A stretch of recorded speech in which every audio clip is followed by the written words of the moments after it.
Hey, what's going on, Stoop crew? Spawny Mark here, giving it to you about the best I can before you guys give it to me the best you all can. And I'm sure you've had this circled like Chelsea on your calendar. Lolo is somewhere on a farm playing with pigs. You interpret that any way you want. To all you out there, welcome to Happy Hour on Friday. Cheers to all of you. There he is, Cheers, our director. Buddy. At least it's not sheep he's playing with. Well, I kind of figured it's just a couple of DNA steps away from. So is this a particular holiday today? Because it seems like that there should be a name for the day, the show following the Leeds dismantling of Wolves. I guess it could be Saint Wolverhampton Day or something like that. I'm not exactly sure. Ben AZ, he's letting us know. Whoop, wrong one. Letting us know, saying thank you for the program that we sent. It is our pleasure. And to be honest, until you posted on Twitter saying that you guys were in it, I never knew that. I don't think that would have changed my mind one bit, whether or not to send that off to you. But I'm glad you guys finally received it. Maybe it was because I didn't know your last name and I just wrote Ben Arizona on the envelope. But I'm really glad that you got it. But hey, if y'all want to give a name to the day that we all talk shit to one another about Leeds and Wolves, please do so in the comments. I would love to hear the ideas for it. I was thinking about it all week as what this day would be known as, but it would have to be a little bit neutral because every once in a while Wolves might just squeak one. In other news, Bayern fired their manager. Why? Why would they fire Nagelsmann? I don't understand why. He's second in the league. He's doing well in the Champions League. I just Wolves Slayer Day, says Mr. Tom. I think that needs a little bit of work. Kind of like a WrestleMania 6 or something like that. But I don't think y'all are here to hear me just prattle on and trying to avoid the absolute inevitable. So, Mr. Director, whoever's waiting at the door, let's get him in here and have him chat with me. We've got Ben all the way from York. We got Chris back again from Dirty Jersey. How y'all doing? Good, mate. How are you? Cheers. Cheers. Evening, everybody. Chris, how are you? Good, man. Good to see you, Ben. Good to see you, Mark. Sorry, I've been Oh no, you've had company and you've been doing the things and being a family man. That's super important. But I've left them, so we're good. No. So how is it that Bayern can fire Julian Nagelsmann with the second in the league? I mean, that doesn't seem enough. I mean, they took care of PSG in the Champions League and played a very good game. It's all about style of football at Bayern, isn't it? It's politics. I read an article, a good writer, Ralph Honigstein, who covers the Bundesliga, but covers a lot of other leagues. And they said the team just he's young, he's 35, right? He's been coaching since he was 27. He's kind of one of these high IQ, but you see him in an interview kind of low, I don't know, emotional kind of. And when you're the same age as all the people you're coaching, but you're kind of feel separate and almost a little, oh, he's the genius in the room. You have to be almost bigger like Pep Guardiola. You have to be Pep Guardiola good, like he was at Barca, because he was never kind of this, high EQ coach, right? So I don't know. I still think they're going to probably win the league because they're 1 point back with The 10 games. Bundesliga? Yeah. The Bundesliga. Are Yeah, they this happens all you the know, time with Bayern. It's like, Yeah, it's yeah. close. And then like 8 games then- later, they're up by 5 or 6 points. Like, Because Dortmund Right. collapse. yeah, Dortmund gonna Dortmund, basically. Oh, so they're the Spurs equivalent of the Bundesliga? I mean, there's not as many. There's not, it's not 6 deep or 5 deep or 4, whatever it is, but they should have won it more than It's they a have. luxury if it's 3 deep. Right. Yeah. I mean, Now, it's, after they it's lose, close. Like you look at the table, it looks 4 deep right now, but kind of It ends Bayern- no, in I two. looked at the table. I when I read the news, I was like, why? I mean, he as a coach that I think does well. It looks like he's got a good relationship with his team. I think he'd be a good coach at Spurs. I think, especially if Conte keeps answering interviews the way that he does about how Spurs is Spursy. Like, I really want to know, like, is there something that happens to Spurs managers where they just slowly go insane? Because when I started watching Mourinho, what was it? I can't remember. I always get the Portuguese names mixed up. But Jose Mourinho, yeah. So, but he slowly goes crazy by the time he's let go, because he is just his pressers he does that anyway. were just. He works his way out so he gets a payment. He's a clever. What he creates waves so they get rid of him. He gets a payment, gets another big money job. I suppose that's how he works. Watch the. I mean, you don't have to, but watch the Spurs like Amazon series. Daniel Levy is a total knob. Like, he doesn't own them though. He's not the owner. He's just the CEO. He's just an investor. Yeah, but or he's is not he he's the face for the owners basically. He's got money in him, but he's just kind of a little. Just weasel. Like, I can't imagine. I don't like the guy. Yeah. So I think he probably drives a little bit, and I think they always kind of pump their chests out like they're going to really, truly invest. And I like to think that they're in control of the negotiations when it comes to transfers as well.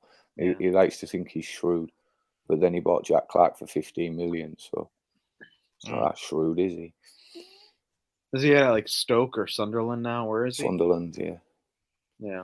He's doing well there, though. He's scoring goals.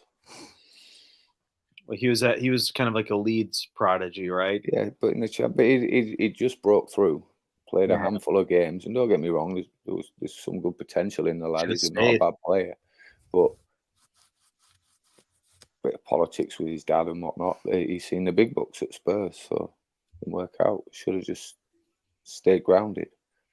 I feel like that maybe he'll work his way up another way. So like that kind of happened with was it like Ronaldo Vieira went to like Italy? Probably you could stayed at Leeds, probably would have become a better player. But he came from an academy just down the road from me. He wasn't actually at any club. Him and his brother. What happened to the US then?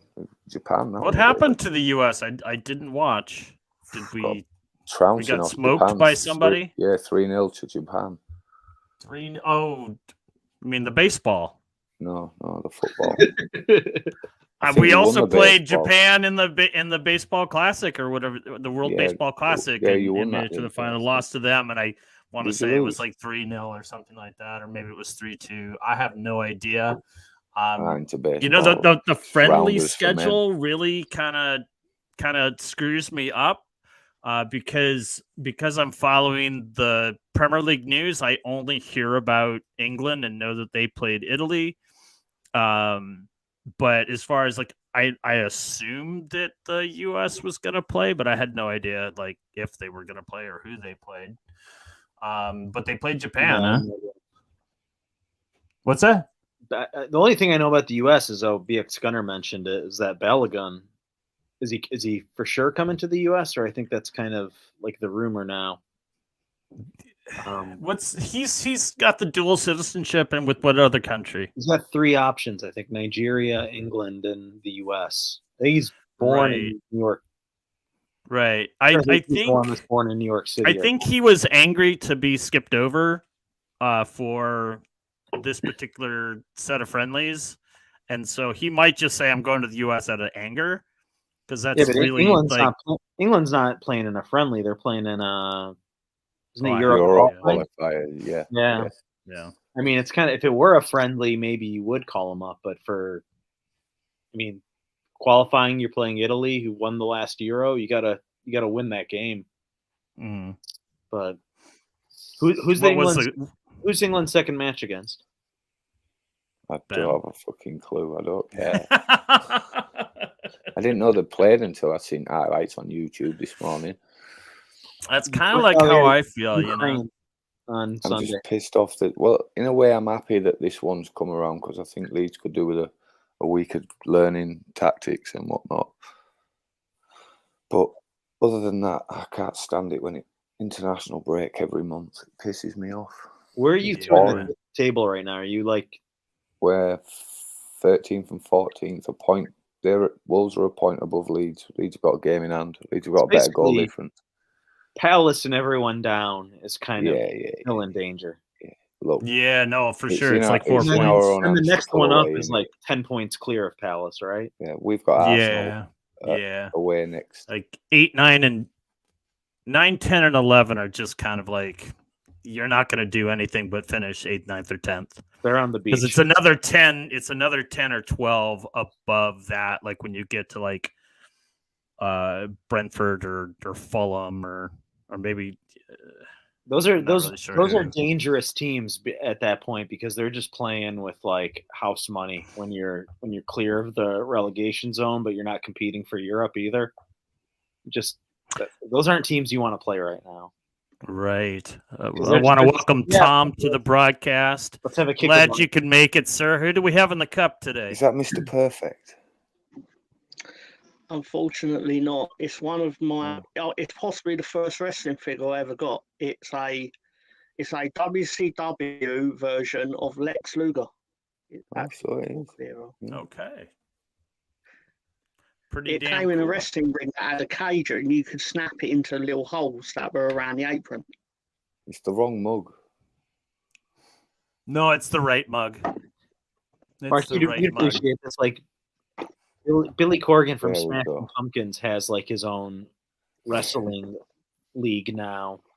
That's like it does. We bought the National Wrestling Alliance. Yeah, but like so their band is touring, and they've got a few music openers. But then they also have wrestling openers. So they did like some big. I thought that was pretty fun in South America with like wrestling. It's the wrong show. And what show is that? I've heard of that show. It's called The Fool Nelson. Tell us about it, Tom. Yeah. It's a live show where we discuss various topics relating to the weird and wonderful world of professional wrestling. And next week will be WrestleMania week, where it goes Hollywood. It's not apparently, it's in Hollywood. I believe it's in the stadium of the Arsenal owners. Whatever it is. May I make my SoFi apologies or whatever it is? Because I ended up, I had to go off and dog sit some puppies that had just been born, and I didn't have any way of contacting you to let you know. But so I will be there for WrestleMania. Did you have to breastfeed them? No, I'm still all 10 of them. One died. So yeah. Well, all right. I guess now that Tom is here, I can no longer put off the inevitable. You guys, I can help you put off the inevitable. I watched Shazam 2, and today I watched John Wick 4. And who would win in a wrestling match? Not Shazam. I watched the film and I forgot what it was called. It had Hugh Grant in it. Operation Trailer or something. That was a good film. It's a shame he weren't in John Wick 4. because seeing him get murdered. I want to death see would be- Sisu as well. That looks good. That's made by the dudes who did John Wick. It's basically John Wick, but in World War II in Finland. Yeah. You guys ever see the movie Nobody? No. With, Nobody's It's seen like it. that, but with Bob Odenkirk, isn't it? Exactly. It's actually pretty entertaining because you just don't expect like him to play that kind of role. I think it came out last night, Don one. Yeah. In England, Guys watch anyway. What I Women don't know Want? about America. No, I'm kidding. What's that? Did you guys watch What Women Want? No. I have seen that. I watched it at the cinema. Is that, I that would Mel see that, Gibson? but I bet it would just depress the shit No, out I of don't me. know. It's the same. It's basically the same plot as the Mel Gibson version, but instead it was what is she out of? But basically it's the female version of it, where she Right. hears what men like she hears or men. Right, I'll tell cool. you. I can describe you John Wick 4.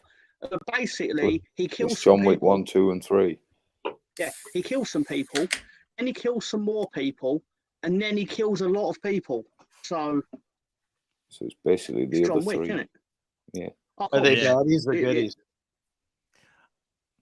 I think they're all the baddies. Are we It the gets a bit farmers? ambiguous. It just takes the No, full it's- syndicate out.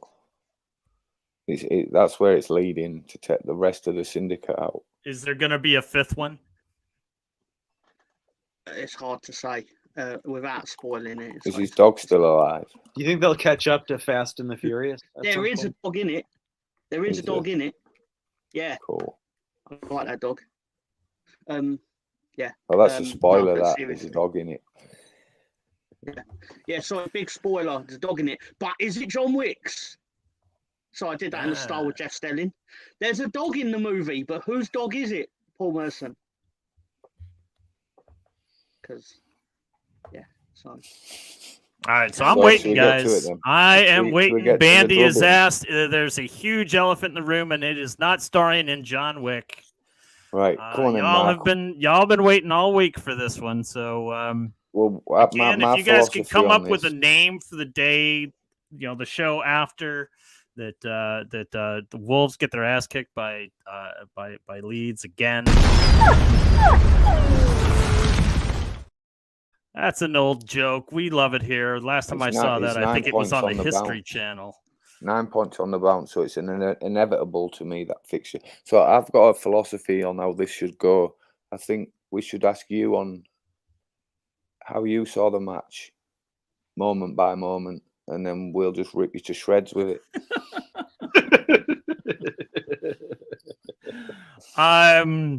No, man, honestly, regardless of the shenanigans that went on both sides, officiating was pretty terrible in this one.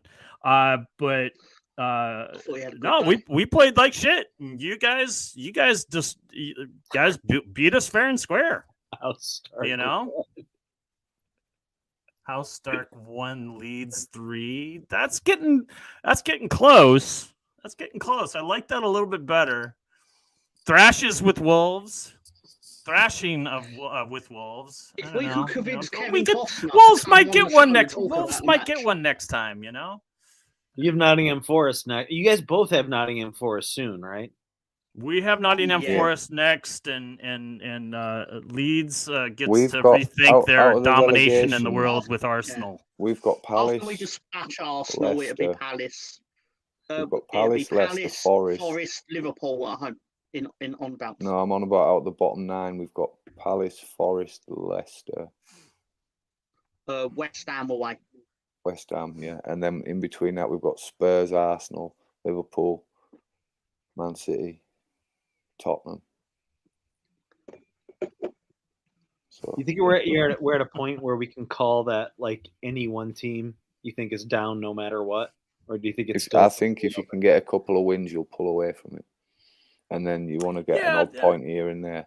You know, I mean, the next round, Thank you, Ben. I think on April 1st, it's like Wolves play Forest, West Ham plays Southampton,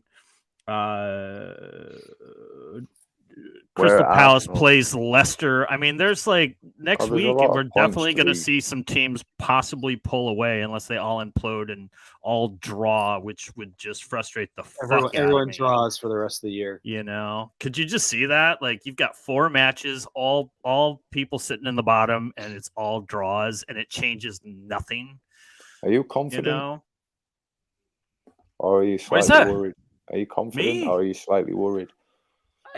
you know, man, I think it's hard to say because everything is just so close. What big teams have you got left? Chelsea, Arsenal. I said big teams. Well, look, I mean, they are. Yeah. Where they're know? next week. I mean, but since the transfer window, they've been inconsistent. We beat them the last time we played, I think 1-0, but that doesn't guarantee anything. You're Brighton. I'm actually more happy to see that we're done with some of the lower teams because they're the ones that are just scrapping right now. I mean, Southampton, bottom of the table, down 3-1 until the last 13, 20 minutes. Why Vieira got sacked. Why Vieira got sacked. What you're describing is why he got sacked. Because we're all describing teams in the bottom 9, bottom 8, not including Palace, that have got a result against the team in the top half. Like Leeds have had a couple. Have we got Newcastle to play? I think so. Yeah. At Ellen Road. Yeah. But my point is, Southampton beat Chelsea. We beat Liverpool and Chelsea. But my point is that Palace had a horrendous run of games, but didn't beat anyone. And they were looking at that, going like, they were looking at it basically going, well, Leeds beat them, Bournemouth beat Liverpool, Southampton beat Chelsea, and all this. And they were looking at it going, well, why didn't we beat any of them? Well, so you have this interesting. After Arsenal, you have 3 home games in a row: Forest, Palace, Liverpool. Like, we can you get pick 12 up points. Pick up 7 out of those 3, including Arsenal. Yeah. No, Master. I mean, I think Arsenal away. 9 would be nice, 6, but I'd take 6. Mo Master wants to know if the Wolves go down, are we going to talk about second league next season? No, but I might talk about Juventus. Who knows? I mean, aren't they going to be punished? You should talk being about sent Wolves. down? I have no idea. I'm sure. I would mention Wolves if it merited it. I don't think they go down. I think there's teams that have worse. You'll bounce back up if you went down anyway, because you've got you as Burnley. I've got a 20-point lead in the championship. Yeah, someone's going to tell me it's 21 or. But I mean, I think if we go down, there's just going to be a wholesale. Is this the biggest runaway with the championship? You've got a good enough squad to bring you back up, and you will with the money you make, you'll buy players. You'll come straight back up. Yeah, as will Leeds. But not to like that, Mark. Well, your players will. A lot of your Adama Traore will be on a contract. So I imagine a lot of clubs won't want a match because they. No, actually, he's out of contract. He's out of contract at the end of this season, and I think Neves has got like a year left. Now.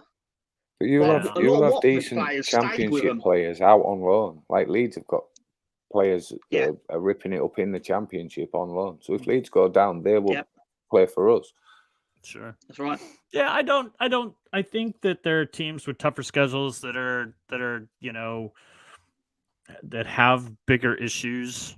I mean, we've just had an unlucky run, and I think that the anger is starting to spill over. The Wolves lately haven't exactly had the so-called rub of the green. And if it wasn't for bad luck, they'd have no luck at all. It's just your misfortune. You're just going on what Jimmy's saying now. I mean, it's true, and it I think it's gotten to a point where we can't help but to be angry about it. We can't help to think that it's bullshit and that we're not getting a fair shake because it's gone on for so long. Can I just highlight what Jimmy's saying there? Because that's raised its ugly head again at Everton, hasn't it? The financial fair play bullshit. Yeah, and it just goes to what I was saying earlier in the season when the whole Man City thing came along. You know, I was a big fan of a coach in Nevada, Las Vegas, and Jerry Tarkanian. He was a college basketball coach, and whenever any of the big schools got investigated, you know, he would say, like, for every violation that North Carolina and Kansas make, you can make sure that Coppin State will get busted. You know, so it seems like they always go after the small clubs, you know, and here, you know, Man City was the talk of the town. What was it, 3 weeks ago? So And now it's Everton, you know, and it's just they've been done for different things, aren't they? Yeah. Well, I mean, but it's all still wrapped around financial fair play, isn't it? I love that. Like, I'll try I think to at least, pay like, attention to Everton. if Man City, like, Man City have been hiding it, whereas Everton haven't. if they cheat their books or whatnot, like, they do it to the extent that they win the league. Like what has Everton gotten out of, like, fucking nothing out of, like, it's just bad management. I know. It's incredible. So Everton are mediocre as an organisation. I think it is fair to say. But I'm saying, like, they're like the crime syndicate that like sucks at their job, and, you know, like, The gang that couldn't shoot straight. yeah, exactly. Exactly. Thank you. I said it for years. They would overpay to finish 8th. Like, they would spend loads of money and not qualify for Europe constantly. When's the last time you remember them being in Europe? David Moyes, was it? Can't say. Did they get into the Europa League? They got in the Champions League, didn't they? They finished 4th one year. No, I thought they got in into Europa, 2005. like in the under Ronald Koeman. Didn't he get like a 70-point season at one point with Lukaku? I don't know. Possibly, but generally they don't do anything, and they don't even challenge for anything. Even challenge for getting into Europa League, for example. They used to be a cup team But as they well back in spend the so 80s and much, 90s, but they're not even a cup team Well, anymore. they got robbed from being in the Champions League and stuff because of Liverpool's behaviour in football stadiums in 1985. Where they would have been in the European Cup and they probably would have won it. Right. I was 2. I had nothing to do with it. Yeah, I Of course, don't of It's in your know blood already. enough. I don't know enough of the history of the standings of the league. No, when he was throwing The best I've rattles seen at is 2 years Everton old, finished like 8th Yeah, he one was year or acting out something by like that. Heysel. he was throwing brick. He was like mimicking the Heysel Stadium bricks being thrown around the room or whatever. But it shouldn't joke about it. People died. But that really did, like. Is it fair to say it fucked Everton as an organisation? Because obviously there's a lot of prestige that they could have gained when they were actually good, and they couldn't. For 5 years, every English club was banned from European competition. Leeds were the first team back in 92. That's crazy. 93. In the 80s, Everton won the league once or twice, and they won like the Club World Cup in the 80s, maybe. Not the Club World Cup. There was like the Cup Winners' Cup. Cup Winners' Cup. That's what it is. Yeah. Is that the Man same United thing as won like that in the Hall of 91, Fame didn't Bowl or something like No, that? it doesn't No, exist anymore. It used to be If like you won the FA Cup or the cup competition in your It was country, the you went cup in that. winners of European It was League. the cup win of Europe, and then Man United won it in 91. Arsenal won it, I think. Yeah, Arsenal won it in 94. Chelsea Honestly, won it in I like the 98. idea of that competition because it Leeds won it in reinforces. 70s, didn't they? Like, it we reinforces lost the cup. we lost AC Milan. They won 2 UEFA Cup or Fairs Cups. But, yeah. Anyway, back to the game. So, what decision knocked you the most, Mark?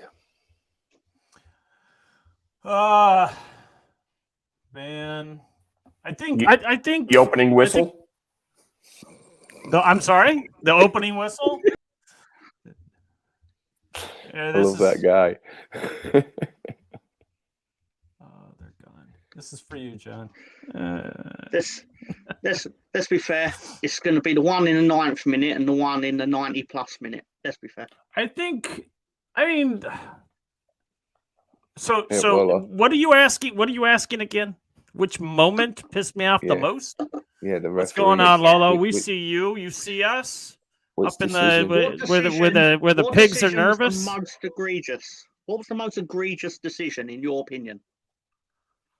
For Kilman not to be marking Ailing. I don't know. No, probably the Starting Semedo. Semato's awesome. I'm I would kidding. take him. I I know, read and him. they He's put him in good. the same breath as Furpo. Well, you just fucking did. dare it. He's How better. dare you. He's About different. Furpo. He works for us. I don't know if Furpo would work for us. First of all, we'd make Right, him Mark's shave that not mustache answering and this, grow a so goatee. I'm going to defend what he's not answering. Let's be fair. Junior No, I Firpo's think- the only player in the Premier League this season that has actually intimidated VAR to the point where it actually just sided with him because he's Junior Firpo. Fair enough. I like that response. Yeah, I think that one was. I think that one was probably the one that really bothered me because there's contact. The player goes down. It should have been looked at least, but to have it not looked at, and I think They that, did. but I think they didn't. The VAR didn't look at that. VAR, they not? I don't believe they did. Sure, it came up no penalty. Junior. Yeah, Yeah, well, they did. I mean, They but did. They looked at that's it just- and went, no. then Yeah. fair enough. If that's the case, and regardless at the time, it was just like it to me. It was definitely a penalty. I wanted it to be a penalty because it was you guys. But the anger that I expressed, I think was beyond that particular, possible penalty, possible foul, because there is a recent history for Wolves that has caused great resentment and dissent to Sorry, grow in my I heart. remember point what the of view, complaint though, is, right? Ben. I remember what it was. Their contention was the ref never went to the monitor and looked at it. Yeah, right. Oh, yeah, maybe that's why think- I thought. I Maybe think, that's right, why so I you- thought you- that. You Yeah. cannot decisively say that Furpo didn't get the ball, I can't. It's true. and that's why but the you penalty wasn't can't given. either. No, I You can't but either, that's- and so but it does that's why does wasn't come given. down to this. But what I'm saying is that it just becomes it was just another layer on the shit sandwich that I perceive that Wolves have been getting for like the last 2 months. The final You know, decision wasn't I Wolves' mean, fault. It was the referee apologizing and I'm to not, Furpo and for I am booking him. definitely not. I am definitely not saying that a missed call by an official caused us to not mark Ailing properly, to not mark Rasmussen No, look, properly. Wasn't that the you best know, corner I in mean- the world? All What's these that? goal scoring fullbacks, baby. You Goal- know, I goal mean, one- can goal we one is do avoidable. something? Can we do something about Luke Ailing and his celebration? Hmm. Because he even himself has said that he can't do a cartwheel to save his life, but I think he'd Stop make letting him score then. I think he'd make a really good break dancer, so maybe he should try like some spinning. You know, there he is, B-boy Bill, doing a little break dancing in front of the graffiti wall. He actually gets quite vertical, really, doesn't he? It's just no He got takeoff more after. he's vertical on the he's second like one. He's had a year 6'2". to practice. He's had He's a year like to practice it. 6'2", you know? The best part of that was when not Ailing. When Ailing does it and then starts doing the finger guns, it's a very split second on camera. But you can see Junior Firpo's doing it as well. Yeah, he was, yeah. Oh, see, I didn't notice that. I just saw I'm gonna copy Ailing your just shit, kind of oh, like, yeah. let me go, guys. Yeah. Let me go. I'm going to do my thing. You know, I didn't see that they were guns. I thought he was just kind of, I'm going to do something. Well, I say finger guns. When Furpo does it, it's obviously live weapons, but Right. They just come out of his biceps like a micronaut. So let's assume you guys. I think you'll both stay up. What do you have to do next year to get out of this? Recruit right. Like, but what does that? I guess what does that mean? Is there? You've got to buy. Because you don't have a lot of sell. I mean, it's not like last year you had the two big. You don't have to spend a bucket load of money. You've just got to buy a player that fits your system and that works in the Premier League. There's plenty of players out there that do that. It's just where you look for them. I don't think Leeds look enough in the Premier League. I think Leeds look outside the Premier League every time. Do you keep very rare we recruit first team player from in the Premier. I don't know whether you keep McKennie. I haven't made my mind up on him yet. It's. I think Victor Outta, right. I'm not going to slag him off, but I think on the whole he wants to come across as someone who he's picked out Nonto, and yeah, he is going to net a profit at some point on Wilfried Nonto, because we're not going to sell him for less than 4 million, are we? I think that's fair to say. But Tom, sorry to cut you off. No, go on. Can everybody hit the like button? I only see 5. Yeah, man. Let's smash a like for us boys that are talking about everything under the sun related to football. And carry y'all on, think Tom. Y'all think us US guys don't know fuck all. Well, I don't know fuck all, and the guy that does know fuck all can't be here tonight. But we got a guy that knows a lot of fuck all, and then 2 other guys who know way more than that. Go ahead, Tom. Okay. Right, thank you. Some good fuck all. It's a good amount of fuck all. Exactly. Yeah, lots of fuck all. No, seriously though, I think he's gone out and bought Ruta and he's bought some young talent, but I think he wants to be seen as the guy that can be like the profit maker, where he's like, I'm going to buy a player for 20 million, sell him for 40, whereas before the last week or so, when we've won a couple of games, we're all sitting here after January just going, why can't you just buy players that win football matches? I think I hope you guys don't sell Nyanto after this season. I think he needs another year at Leeds before he even. He's young. He's already talking about going back to Italy. No, I think he likes Leeds.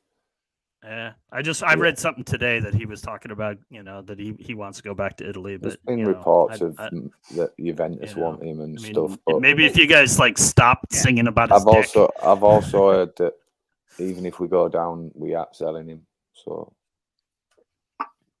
you guys aren't going. No one here is going down. And I think for Wolves, I would just like to. Joe couldn't survive it. Come on. Yeah, I think for Wolves to It is important to say it is unprecedented that this amount of teams are in a relegation battle.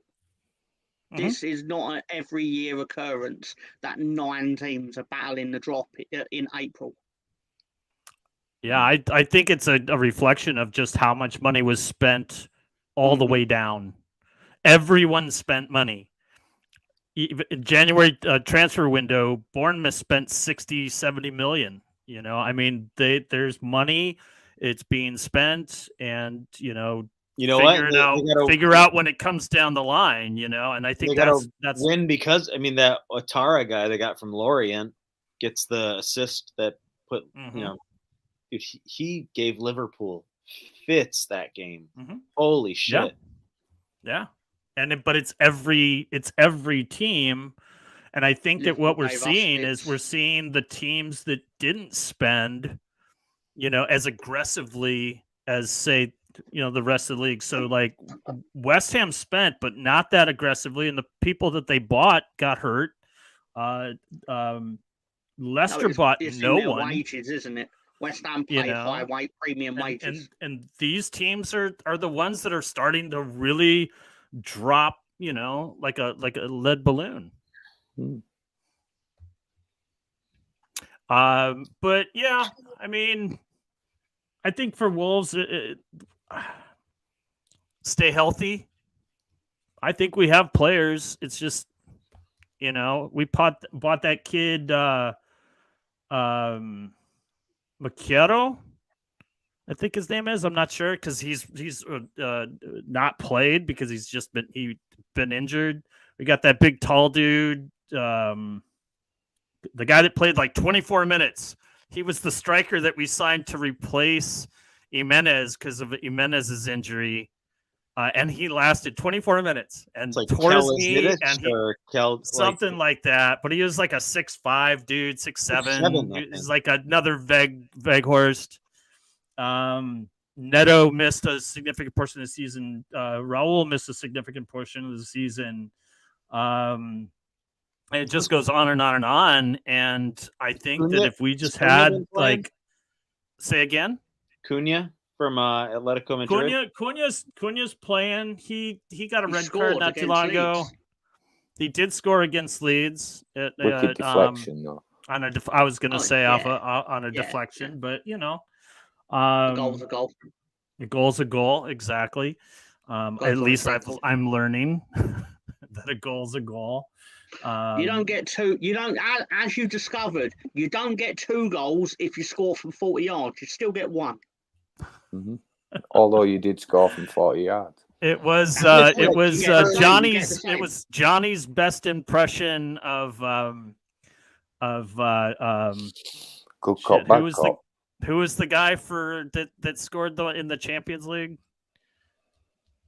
Scored. Do you mean the guy who scored against Arsenal? No. This was like. It was like the guy shot from like 50 yards out and just the same. It was the guy against Arsenal. Yes, thank you. Now I had to replay it in my head. Goncalves on Goncalves. Yeah, he's a former awesome. Wolf, actually. So he was doing his best impression of that. My guess is that if Johnny had a good knee, he would have just launched it over the net. But because of his injury, he was able to not kick it as far. Footage of that keeper. So bad for the keeper. You see the keeper who scored from a goal kick? I did see that. That was pretty awesome. But it was it just had this it just kept going and going and going and going. Yeah,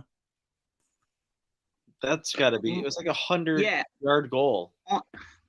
I agree with what Bandy is saying. Obviously, it is it is a foul, right? But the problem is, and it's why you didn't get anything ultimately, is because he actually had time. Traore had time. It's obviously a foul, but the thing is, because Wolves had this habit during the game of crowding him and the aggression towards him. And obviously Leeds would have been similar if things had gone against it, because all teams are like it. But the truth is, because there's an unconscious bias that he just wanted the game to end. Who is that guy? Benjamin, man. No way. It's a 15-year-old me. Jesus Christ, your neck's bigger than me. I know. I tell you what, the rest of his body took 15 years to catch up. Then I was a striker. I went to centre back at age 22 or something. All right, so the Traore goal, the way I see that, and I've had a week to ruminate on it. When it happened in real time, I was so angry. Because there's a nip, there's a little nip, and then a pull of the jersey, and that's all I can see. And then it goes on for a goal, and you're like, "What the fuck?" And then it goes to VAR, and it just perpetuates from there. But as Mr. Tom, please, you will have your many moments. I did have in this particular case. In this particular moment. In this particular situation on the field, those things happen, and he's prohibited to continue his movement. But when he does break away from the hold, he gets the ball, and then gives the ball up to Somerville. And so I could see how it would have gone. How it went that way. Mr. Arsenal Podcast, evening to you as well. We are discussing Leeds and Wolves from a week ago. And we're talking about the Traore This is a foul. no Arsenal episode, by the way. Gary had his chance to be on the show. I do Yeah. have the jersey up in honor of them being in first place. But I'm the more and more they get hurt, the more I'm kind of thinking no that Arsenal content on the Yeah. internet No, all none. week. There's been none. But Can't find the any. more I watched it and the more I saw it, I got less and less angry. Unfortunately, unlike Mateus Nunes, who eventually ended up getting a red card. And, He should have been sent off twice. Well, it was rescinded. The fourth judge backed into Nunes. Now you could argue what he was doing on the pitch in the first place, but he was so mad. Like, how mad do you have to be to have Diego Costa hold you back? And that to me is just, it's just sheer irony. You know, it's just like you've got one of the who's just not a friendly guy on the pitch and is known for his own anger. He has to hold back this kid that's like 24, 25 years old. Absolutely. That's kind of how I felt at the moment. But like I said, given time, given to think about it, and furthermore, it is almost inexcusable to stop play. You continue until you hear the whistle. At that point, I think the score or the goal would have been inevitable, but you still don't quit. They expected a whistle. They didn't get it. There you have it.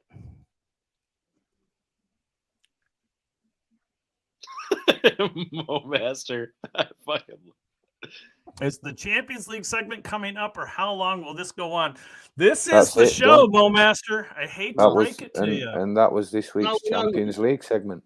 No, last week we talked there you about have the Champions League for 2 hours. Yeah, we did. We talked the merits of you weren't it. We talked Madrid of for a an hour five-goal Holland. I mean, we can talk about El Clasico if you want, but I don't know if you really want to talk about the game that you lost. I thought that was 2 in a row, is it? Boring match. Did you guys watch that? Did you enjoy it? They've beat them since Rafinha's gone there. They've got another one, haven't they, coming up for the second leg? The El Clasicos without Ronaldo and Messi have been pretty boring. I just like that moment that like anything can happen at any moment is just not there anymore. Like there was a solid 6-7 years where that was just, you fucking had to watch that game. And now I don't know. So it's can I ask a question? 2 boring matches in a row. Yeah. See, I don't know the history of El Clasico. I mean, I know the teams that are involved, obviously, and this is something that happens twice a year, is it? Well, I mean, it's twice in the league, but they might play each other. They might meet up, and they might meet up in a cup or something like that. So, they probably end up on average playing 3 or 4 times a year. But okay. So my question is prior to Messi and Ronaldo being in that competition, was it still called, even before then, it was called El Clasico? It's been called that for like 70 years or whatever it is. Okay. Yeah, I was curious about that when Chris brought that up, and I was like, well, was it them, playing for those teams? Madrid is like the Real means royal. They were like correct Franco's team, and then clubs like Barcelona and Bilbao, because those areas have always been kind of pro-separatist. Did he say Royale means royal? Real means royal. I was going to say, we're not that royal with cheese. There's massive controversy because the royal family always bail them out when they're in debt. But that's why all the clubs that have like the Real are somehow back in one moment, guys. Like Villarreal or even Espanyol, who's the other team, and they're like the pro-Spanish team in Barcelona. So I mean, I guess you see it less and less, but it's just kind of the amount of rivalries that are either on like political lines or religious lines. Like, it's more, I guess it's more pronounced going back 10, 20, 30, 40, 50 years ago, but like the clubs still hate each other, even if that political component or that religious component is kind of subsided, Right. That's kind of, it's kind of,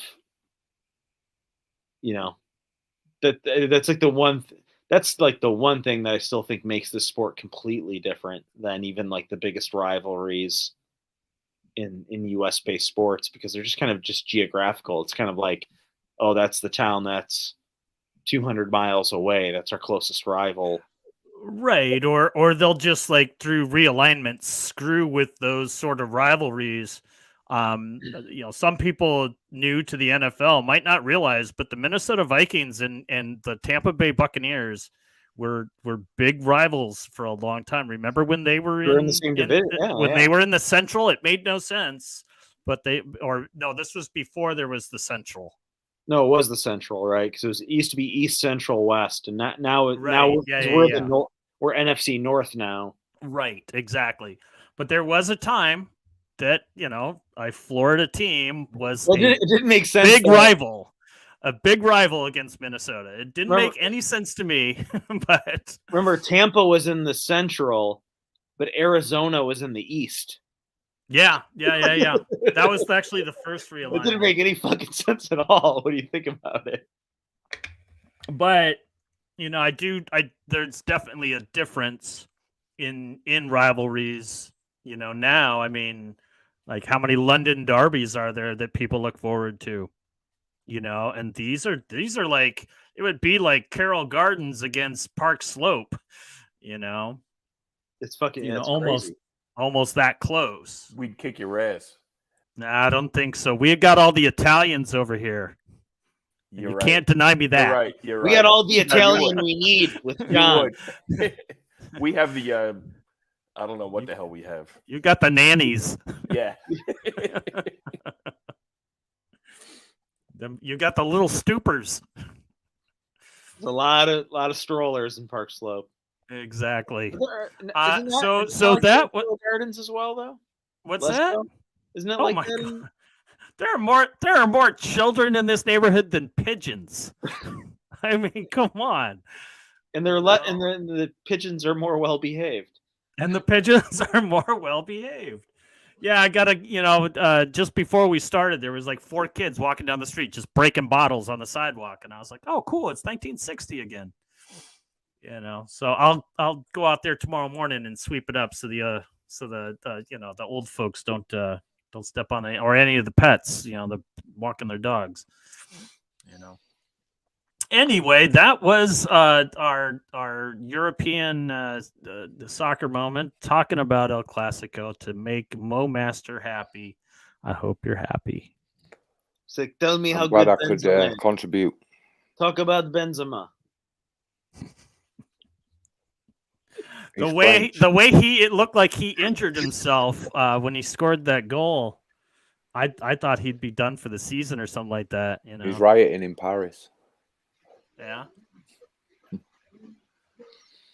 Well, I Mo Master's not happy, so that's okay. We'll make you happy. We'll make you happy one season. We'll maybe during the summer we'll spend a little more time talking about La Liga for you. May I ask, Mo Master, which Belgian club do you follow, if at all any? I don't watch it. It's Farmers League. I don't watch it. I don't do it. No. That's so true. I'm in a very dark room. He's in the woods. He's in his car. I think he's done a few shows from his car. When we do After Dark, Stoop After Dark. All right. So anyway, good on Leeds. You done beat us. You done hit us where it hurt. And thank you, Mark. Thank you for the 6 points. And I'm not going to be that angry. The 6 points. Well, we just figured it's okay if we'll spot you 6 points and still finish above you. So I love Okay. that. I love that. just in like the, last I love season. that. I love that in the WhatsApp wars. There was 2 WhatsApp wars. It was Mark versus David, and then it was Mark versus Ben, right? And I can't remember in which one it was said, but Mark went, "But we're still above you," and It then was mine. someone went, "Yeah, it was a point." Hey, You're a point's a above point. us. A Yeah, point's well, a point. I We gave him spotted that. you. If it was- We if it- spotted you 6, and you barely stayed out of the relegation last year. We're spotting you 6 more. So stay up, please, for my sake. Well, you give us love, 4 I after love this. watching 38 Leeds. games, you'd survive, but I it watch is, as much so- as I can, but I tell you what, when they're not competing, or at least not competing with Wolves, but competing with, like, say, Arsenal and Leeds. I'm watching Leeds. Gonna tell you. What do you think it I is? watch them more. 36 we just points love the keeps fun. you up this year. What do you think? It's really hard to 39. say. 39. I mean, where is it right now? My point is that Mark weren't talking like it was a point. He was talking like it was still a 10-point gap. Well, what else am I supposed to do? So if we draw our game in hand, we're above you. Norwich, and you'll end up pissing that away. Last year with Norwich, they had 22 points to finish the season. I mean, there's How does West Ham? what is there? There's 36 more points available. Is that what's I left? can answer that, Chris. How does West Ham only have 24 goals? With what they have up, that is just Because they've spent like 50 million on strikers and they're injured. that's a good one. But still, You can spend $1 billion on players, but if they're on the treatment table instead of on the grass, because no help to you. they're not giving up that many goals. Like a -10 differential shouldn't be this far at the bottom. I mean, yeah, but to be fair, they get 1 win and they fire up to. Exactly. They're potentially, potentially 12th. String 3 games in a row down here, and you're good. I think maybe. So what would that be? 27 and 9. So 36, 37 points. What's 11? What point's 11th? You string 1 game together and you're out of 11th is like 38. I think they're like 11 points. 11th is quite some distance. It's Aston Villa, isn't it? Yeah. They're safe as can be. Yeah, definitely.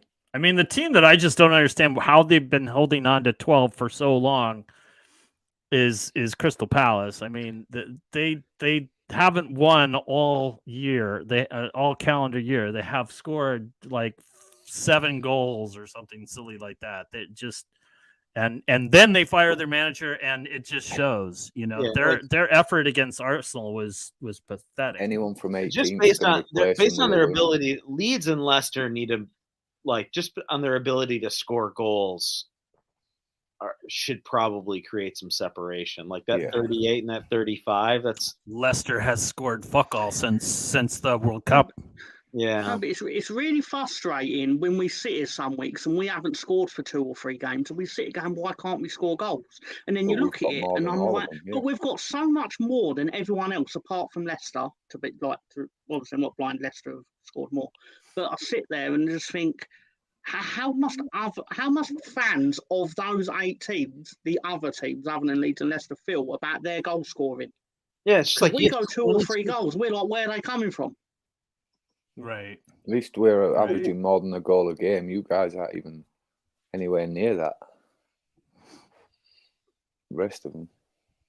Yeah, and then if you break the goal differential like -9, you'd think you got to think at some point.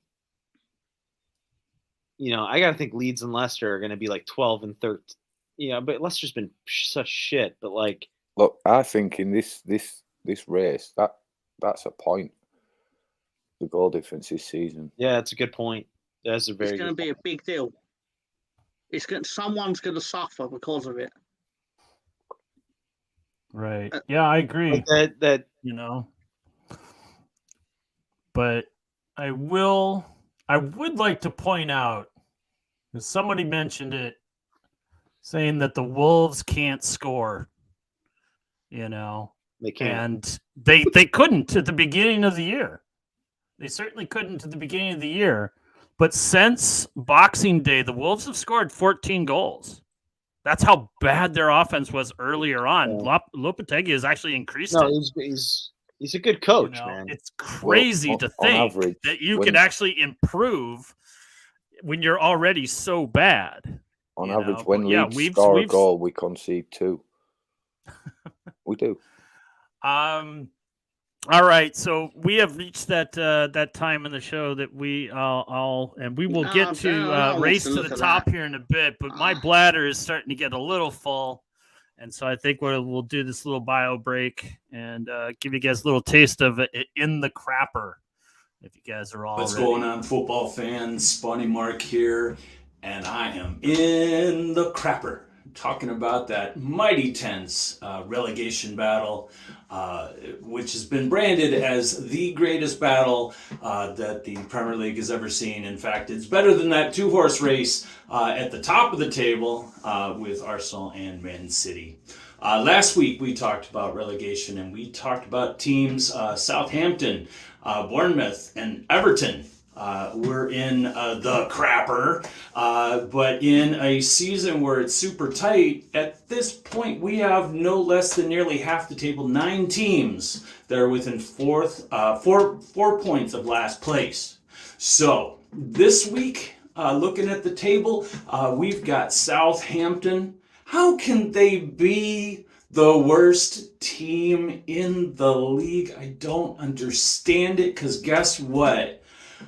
They spotted those dirty Spurs, or as Gary likes to call them, the team that shall not be named. I like to, or some people call them the Spuds.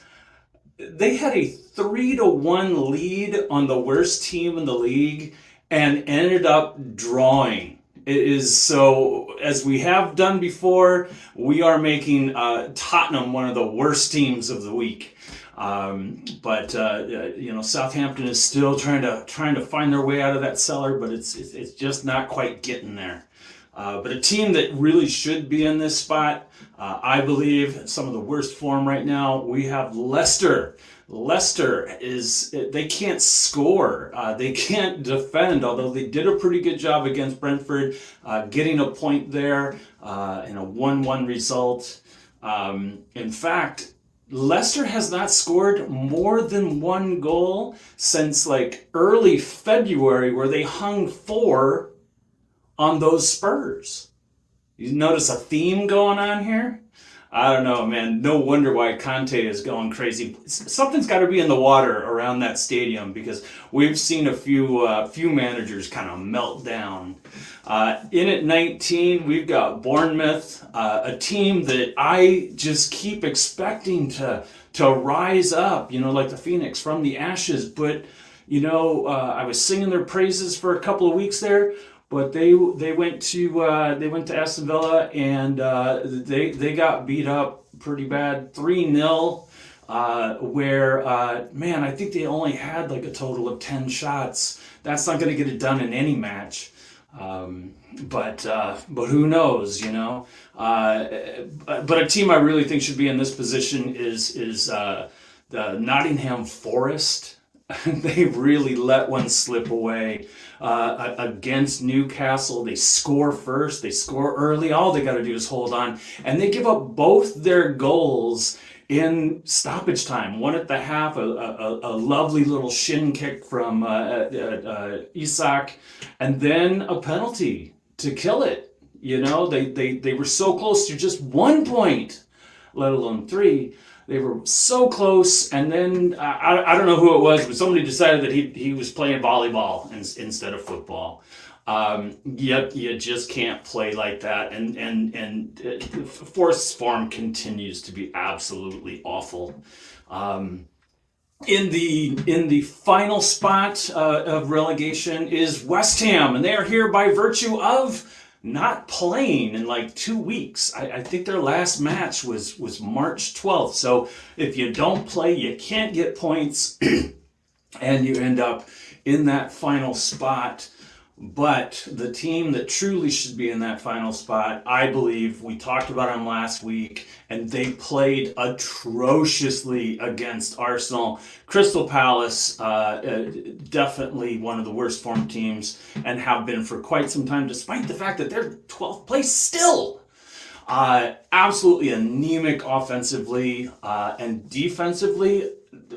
Zaha, you've got to fill that gap and not let Saka just slip by like a melted butter in a tilted pan, man. It was that smooth. So anybody thinking that I think that Arsenal got yet another easy opponent, that's certainly not the case.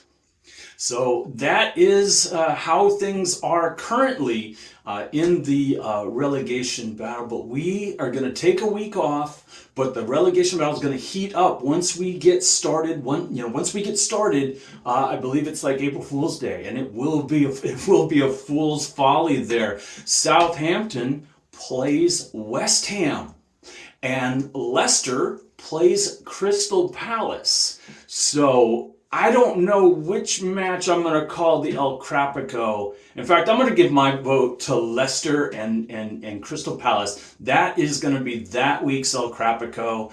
But, you've got, like I said, West Ham and Southampton. You've got Leicester and Crystal Palace. Forest play the Wolves. The Wolves did not get a very good result against Leeds. So they're still hanging around in that battle, a little higher up the table, but still 4 points back. 4 points separating 12th to 20th. It's absolutely crazy. I wish I could say it's putrid and it stinks, but it's actually kind of exciting. So with that said, we're going to take a break and be back in a week or two, and we'll talk more relegation battle in that. In the meantime, this boy's out. Well, there you have it. Another episode of In the Crapper. There's only so many toilet jokes one can make. I'm actually out, so I'm going to be using the break to try and I think you need to end come up with some other jokes there. Thunder Road, no, I do not have alopecia. I have extremely light eyebrows, and so you just never catch me when it. I always do. I'm always completely shaved, but I can get rather Carlos Santana minus the curls and the darkness of the hair. One of these times you're just gonna have to let the sound of something hitting the toilet at the very end, like. Well, we were doing the toilet flush, but the editing room has not had sufficient time to be able to doll it up. So I'm actually been learning how to edit it and make it look so you're not seeing me push the button. It's like and all the other. Take your hat off. It's like a balding timeline. I'm just starting. It's like a lead scoring fest. Checking this, Chris. Aronson has 1 goal and McKinney has 2. Of course, who are we? I don't even know who the hell we're playing. We're playing Granada? Yeah, I think that's it. Christ. Like North America and South America have to combine their qualifying because the North American qualifying is just a fucking joke. Well, especially this upcoming World Cup. Yeah, we're hosting, so all three countries are automatic. Games will be friendly. All three of those. But they also have expanded the seedings, right? There's like 200 countries now qualify or something. No, it's What's still eating 48. there, Tom? It's still 48. I thought they were increasing it. No, and then making the brackets smaller. No, they're increasing the amount of matches. There's over 100 matches. It's going to be 12 groups of 4, with the top 2 going through, and then the best 8 third-place teams, which should create a final 32. Mm. Yeah, it'll basically mean a much smaller or much larger break that will annoy all of us. It'll be the summer, right? No, it'll be in the summer. I guess here it would be. I'm just thinking of the last World Cup. Argentina You know. will only have a 3.5-year reign, Right. Mhm. the shortest Right. reign of the World Cup. Ronaldo scored twice this weekend. I wonder if he'll still be playing for Portugal in Against, 3.5 against years. Liechtenstein. One was a free kick. Oh, I think the sun will get to him in Saudi Arabia or wherever the Saudi fuck he Arabia, is. And he'll just fucking just start shriveling up and Messi or almost maybe scored. or he might just hurt his back because his wallet is so heavy. Messi you know. almost scored on 3 free kicks. I saw the one that you posted. That was pretty Put cool. one in, and then one hit the exact corner, which would have been incredible, and the other one hit the crossbar. And Thiago Almada put like the rebound in. Right. But it's He's just a great footballer. he's not bad. He's a great footballer that I've never seen kick a ball. I just know from Football Manager, he's a great footballer. When he played for Velez Sarsfield, you could get him for a good price. Whom? That's all I'm gonna say. He used to play for Velez Sarsfield in Argentina. Okay. No, I don't know Club- much won about One of the clubs that Bielsa won the Argentine title with. But No, Oh, is that he the was one a where he was Rosario- shooting he at was people with a machine gun or something, or a hand he's grenade? Newell's or- Old Boys youth. Newell's no, Old he managed. He won the title twice. Yeah. Who? Bielsa. Bielsa No, with but Newell's. why are you saying Newell. Messi didn't play for Velez? I'm talking about Thiago Almada. Oh, Thiago Almada. Sorry, yeah, Before he signed for Atlanta United. he should be. He looks good enough to come to Europe somewhere, but I don't know. Maybe he's. That's the weird thing about the MLS. They have like these exceptions where each team can have 3 designated players, and they get paid way more than the other 20 players on the team, and they make a lot more than they would if they went to Spain or Portugal or whatnot. But I also feel like it stifles their growth. I mean, Almiron is kind of went that route. He's better this year at Newcastle, but I don't know. All right. So what you're saying? So we have no Premier League this week, Mr. Tom. I got money burning in my pocket. What am I doing with it? well, not a lot, unfortunately, but we'll see what I cobble together from. This is the worst betting in the dark. I was so restricted on what I was able to do. I bet. Are you still 100? Are you still 100 Roll it. there, Mark? I that was still the am worst very much so. Lead into betting. That was the worst lead into betting. I was trying to get there. What are we waiting You for? know, I was waiting on this guy to learn what the bets are. Bring him What back. bet? Bring him back. Okay. Bring him back. Hold on. 3, 2, 1. Betting in the dark with Mr. Tom. Come on, love, place your bets. Hey everyone, Cyril's here. Hey, Cyril. Hey, Cyril. Hey everyone. I mean, yeah. Hey, everyone. Hey everyone. Yeah. All right. So we're going with Swindon Town, the musical, versus Stockport County in, I believe it's in League 2. Could be in League 1. I've already forgot. But the match is going to finish League Desmond 2-2. Charlie and Austin, former baby, had a Premier hat League trick. striker. For Charlie Austin scored 4 goals last Saturday. 4 goals. Yeah, you didn't have. Can you get this game in America? I don't know if you will be able to. Will you? I don't think we can bet on it. Because because the championship is off as well during these international breaks. So ESPN Plus usually plays championship games, but on international breaks you can usually get like a handful of League 1 or League 2 games. Probably be at Wrexham by now, wouldn't it? Dead Ben focus Foster on in goal. Oh, jeez. Yeah. Don't get me started on them. What I wanted to do on this bet, I wanted to do Austin to score first, Austin to score last. Because last week it finished 4-4. And I've read this. They both, in their last 5 games, are both lost 1 out of 5, drawn 3, 1-1. So I figured this has got a draw written all over it. It's very sound. Okay. If I could But bet it on wouldn't this, I let me do probably it. would. It wouldn't let me add in the last goal scorer for some reason. But there were a lot of bets. It wasn't allowing me to do this week. Sure. But that's what I would have.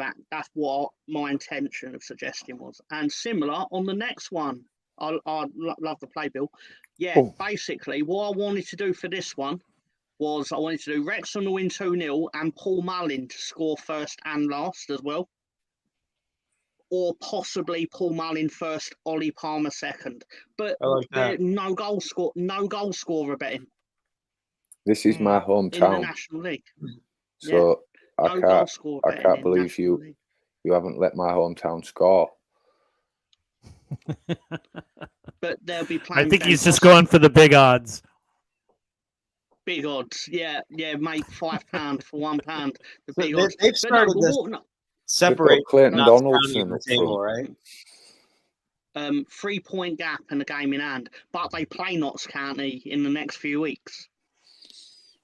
I guarantee you that might be on TV here somehow. It will definitely be on TV here.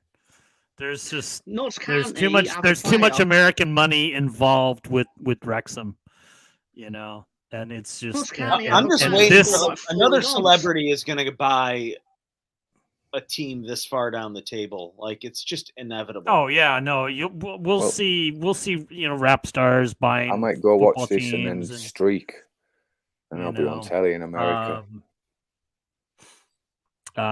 You know, who bought Bournemouth? Some actor. Michael B. Jordan. Michael B. Jordan is part of the consortium. Yeah. But he's like, I mean, he's showing like an actual interest. He goes to the games. He's No, I seen don't, there, don't. you know. But I mean, it's just when you wrap up that much American money into things, you know, it's just, you know, I mean, we'll see Wrexham in the Premiership in like 4 years. I like the They'll Wrexham never get betting to the in the dark Premiership. flag. You Scarf. wait and see. Like I'd say I do like that 15 stuff. years and they make it up. They'll never get to No. the Premier League. You don't They think so? I believe they No. will make it to the Premier League in about No 5 way. years. No, Oh, they ain't got the no, money. they ain't got the There's money so to much get money make the wrapped Premier into- League run. They're They gonna are get so much they're gonna money. get outside ownership over. Like they're gonna add. That's different. That changes things. But currently, with those two owning it, they don't have No. the I money. think they can get push to it the along. Oh money yes, to they get do. Not to I get think out Yes, of they the do, championship, man. though. I think they can get. That mobile company that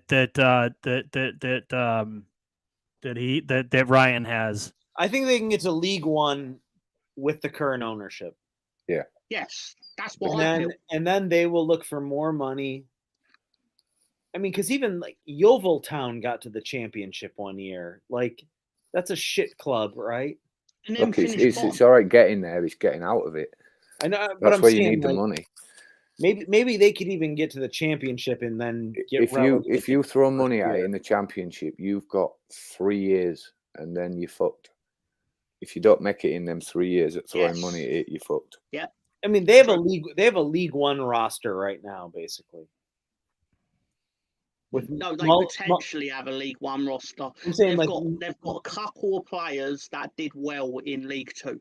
didn't they just sign like is it Fraser Forrester or the No, other Ben Foster. Ben Ben Foster. Foster. Ben Foster's a goalkeeper. Yeah. Yeah. But their top striker, Paul Mullin, who I would have picked to score both goals in this game, to be fair to him, is unproven above League One level. He's never played above League One. Yeah, but didn't he score like 34 in League One? Oh no, he scored shitloads of goals in League Two. He scored 30 goals in League Two. But I But think then he scored, decided And that's to where they go are down now, to- is in League Two. Mhm. No, they're in And- National no, they're League. they're not Not even. even they're- in Even they're further amateur. down the table. they're in the fifth tier. Yeah, it's technically Oh, wow. non-professional. But I think they. Okay, I so think not they not 5 years. I didn't realize they were that far down. I thought they were in League Two. I think they. To get I think they get this to league, League they have to One win it. within League One within 3. These are two of the still professional teams in an amateur league. They're both full-time professional teams. Yeah. Mm-hmm. But are Arsenal still are Arsenal still pretending they'll win the league? No, but Gary and This is not an Lolo Arsenal are. show. Yeah, we're not Oh, talking Liverpool Arsenal still today shit. as long as there I is know no Leeds are still Arsenal. rising from the ashes and scum disgust me. Yeah, that's about it. Have Yeah, a good week, Glenn, Glenn. Liverpool are still shit. I still think Liverpool finishes a lot better than I most still think people. Liverpool can get fourth. I still think they can I get do. fourth. I believe that. I think they. I think mean, they can. They should. You're I think- very good at taking advantage of teams that are on the beach. As in, you're very good at putting together a 10-game unbeaten run at the end of the season because 8 of the games are against teams that have no ambition. Like they can't get relegated, can't get into Europe, and then you just dispatch them with ease. And I'm not saying that's a bad thing. I'm just saying you're very professional at doing that. And then it's why you finish in the top 4 in the COVID season. I think when you actually shouldn't have. I think we benefit with there's all this chaos at Spurs, and it doesn't even make sense because I think they're still number 4. That's just like a club that loves self-implosion. But it's also self-inflicted. They should have won a couple more games than they have recently. But they should still, with everything they have and the coach they have, for them to not stay in the top 4, it's just kind of shooting themselves in the foot. That's the thing. Newcastle is kind of fading away. We beat him, didn't we, when he was in charge, that Ryan Mason last season? Yeah. But So I mean, I'm hoping we can there's repeat that. definitely a race for 4th and 3rd. You know, I mean, Liverpool is. I mean, they're 7 points the back. one thing about Newcastle they're is playing. Newcastle. So actually, Chris Nix brings up a good point. Isak's been out for most of the year. He's been. He looks like David Bergkamp or something when he plays for them. He's incredible. He's doing very, very well, and he's come in for Callum Wilson. He's also like his brother Dennis Bergkamp. Yeah, that's what I meant. Sorry, Dennis Bergkamp. Sorry, Can I had a couple of. Can we get to the third bet? I don't think he's the number 9. By the way, I don't think he's. It's the one on the. Yeah. Oh, whatever. Yeah. Let's go. Basically 4-0 win against Ukraine, mirroring the European Championship quarterfinal. Kane to score first, and then Ivan Toney to score last. I feel like an idiot. And then, obviously, I'm confident of this because Ivan Toney told me to do it. Right. He's got a tenner on it himself. Yeah. I think maybe we should have put a picture of Ivan Toney in there. Maybe him looking over the shoulder of Cyril looking over your shoulder. Why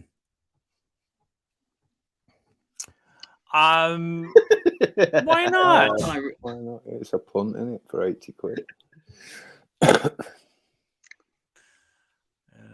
Has it been a long season for you, Chris? It's just been such a weird. It's more weird than the one 2 years ago where we had that shitty stretch when everyone was hurt. Because we just have a really good game against a good team, followed by a shit game versus Bournemouth. So it's just, we don't know. Yeah, you guys are definitely a Jekyll and Hyde bad team. Teams. You know, Mr. Tom? Do you think that Ivan Toney's going to make the pitch? I mean, he's like third string, isn't he? Or who did he replace in the lineup? Calvert-Lewin. Keep in mind they've already beat Italy, so I'm not saying this to sound arrogant, but in footballing terms, England have got 1 foot in the European Championships already because we won the away game against our biggest competition and top 2 qualify, if I'm not mistaken. So I think they're going to see this as a game that they should win comfortably, but also it's important they're probably not going to want to play Harry Kane in both matches for 90 minutes. Yeah, and I also think that, at least, I'll speak for the for the Arsenal fans out there, I'm sure they would love to see Ivan Toney start rather than I think he will Saka, start, and then if we need Kane, Kane comes on. You know, but I don't know. You know, maybe the Ukraine wins Do it this the one other out of way round as national well. pride or something Yeah. like that. 'Cause Has Ollie Watkins ever played for England? wasn't that like the Scored- big he controversy? Scored against San, Scored he on his scored against debut. San Marino. Yeah. Dude, he's a good player, man. I was just like looking at. This would be the third year. You're he's not going to supposed hear to- any praise from him from me. No, I know not he me. played for He's Brentford. been hurt for like 2 years. He's got Play-Doh Oh, hair. yeah. Do you know them? Brentford and You Villa. used to get him as a kid. He You'd squeeze scores- him, and it scores came out. double-digit Like, goals every year on that team. I mean, I don't know. He's a good player. I'd like him at. I don't know if I want. He's not good enough for Liverpool, but Yeah, he's okay. he should He's be not like. good He's okay. He's no Bamford. no, he's shit. I don't. Bamford's not Bamford. Ollie Watkins would be Bamford's- a step up from your current striker. Bamford situation. scored a hat trick in a match where Ollie Watkins was on the pitch. That's all I'm going to say. And Ollie Watkins. Yeah, and didn't he score. also let Craig Dawson jockey for position on him. You know.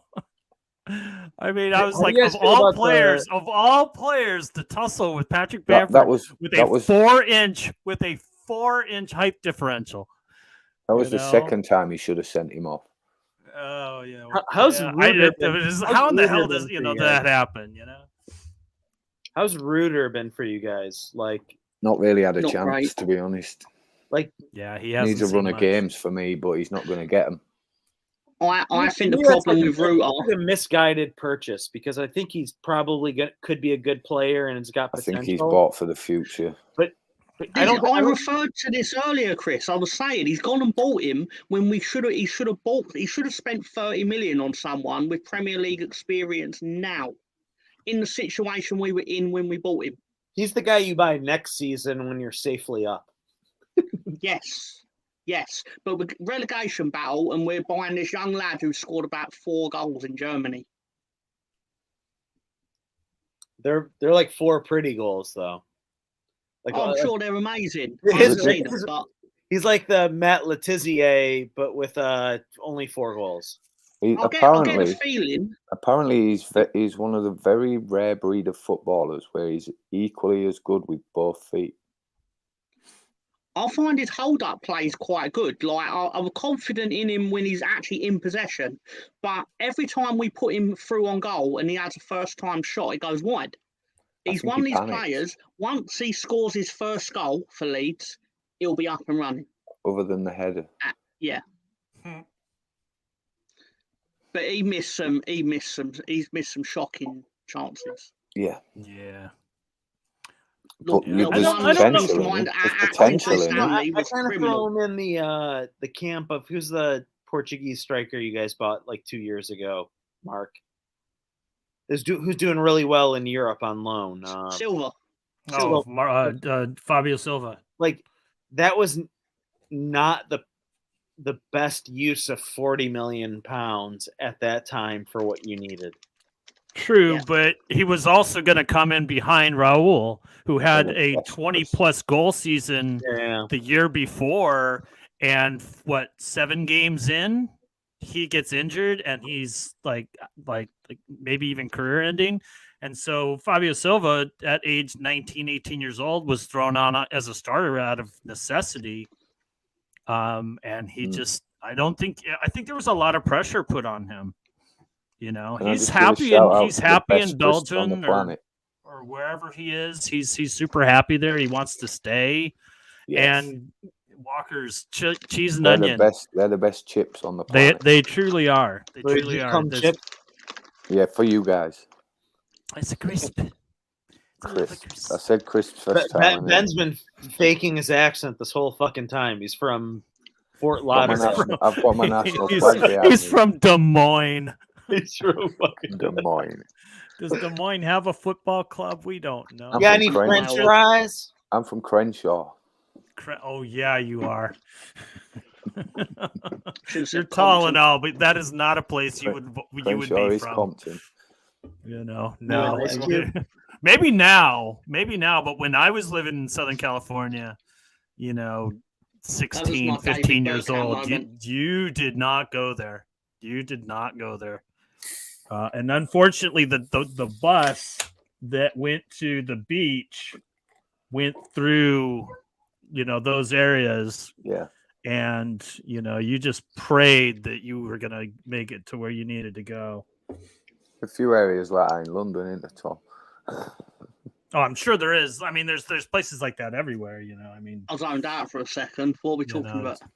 Dodgy areas that you pray you make it through. Oh, fucking turn every street corner in London, you're in a dodgy area. London's mint. It's so fucked up. I suppose New York's the same.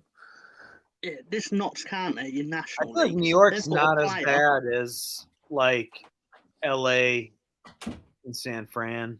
I still think New Orleans, Memphis. There's some dangerous places. I think it depends. I mean, New York is so dense. I mean, as far as like Manhattan is concerned, like I wouldn't want to be around the Port Authority at 2:00 in the morning. Look, something happens in every state. It's just not a place I would want to be in America. What's There's a shooting somewhere every day. I don't know. I've lived in like Bushwick and Bed-Stuy and 15 years ago and walked in those neighborhoods really late at night. And I never felt, I don't know. I never was like, I feel like New York is still a pretty, on the grand scheme of things of like major U.S. cities is not as scary as L.A. and San Fran and Chicago at this point. I would definitely say Chicago. I would not say LA or San Francisco. Murder capital's New Orleans at the minute. Nah, I felt pretty safe, and I did a lot of walking around in New Orleans. I felt pretty safe. Baltimore's a bad one as well. Baltimore used to be. I haven't been in years, so I don't really know. DC used to be. But there was a joke that when the Washington Bullets, the basketball team, changed their. It was like the Norm Macdonald joke on SNL. They became the Washington Wizards, but the joke was they wanted to have a less violent sounding name, so they were considering changing the Washington part of their name. I've never heard that before, but that is hysterical. I do remember how, when that time period was when Washington was forced to change their name, and just how ridiculous everyone thought that was. Only because like you go from something that is like formidable as far as like an image of a bullet, whether it be a bullet train or Superman faster than a speeding bullet or just a bullet in itself, and how fast that was. And then you became the Wizards. The Wizards. The Wizards. It's the Wizards versus the Harlem Globetrotters on ESPN Plus. That is probably one of the worst names. They've not had a lot of luck with their franchise names in Washington, have they, really? They had to get rid of the Redskins as well, didn't they? Yeah, it was about time. Who's left? Who's left to change their name? Senators? Atlanta?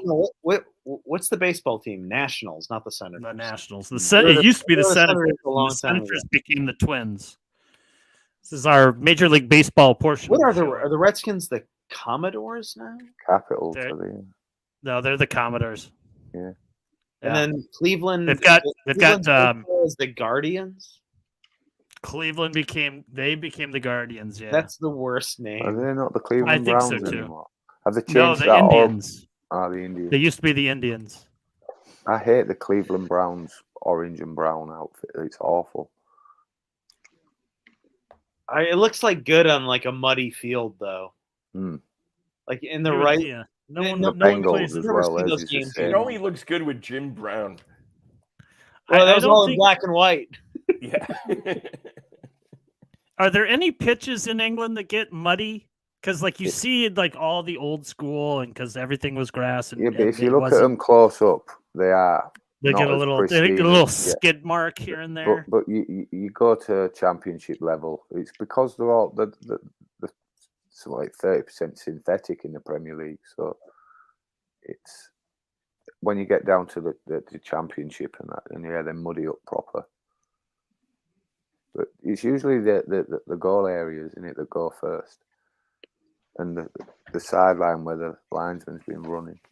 But I gotta imagine the championship fields now look better than they did 10 years ago. Definitely. But then you've got teams like Coventry and whatnot that haven't got the undersoil heating and the decent drainage, but it's definitely a better standard than it was. You guys have that? Rotherham, for fuck's sake.